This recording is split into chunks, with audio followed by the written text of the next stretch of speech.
عزیزانو انسان څه ته وایي؟ اول خو په دې ټکي سره ځان پوهول چې انسان څه ته وایي.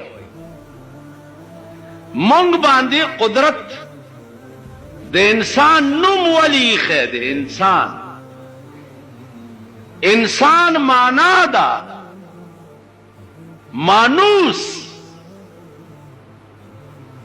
یو بل سره مانوس، د یو بل علاج، په یو بل قربان، د یو بل دارو. انسان دیتا په جنگ احد کې صحابه پراته دي او زنکدنې دي. زنکدنې دي شپږ کسه پلین پراته دي. اوبه راوړئ، چې اوبه یو له راوړئ هغه ورته وایي زما خیر دی دی دویم لی ورکوي. چې دویم لی وروړئ هغه وایي زما خیر دی دی دریم لی ورکوي. چې دریم لی وروړئ هغه وایي زما خیر دی دی څلورم لی ورکوي. چې څلورم لی وروړئ هغه وایي زما خیر دی دی پنځم لی ورکوي.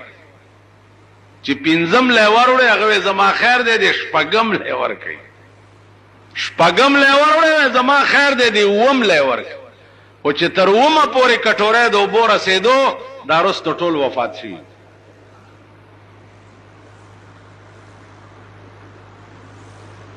عزیزانو انسانیت دې ته وایي، شرافت دې ته وایي، اخلاق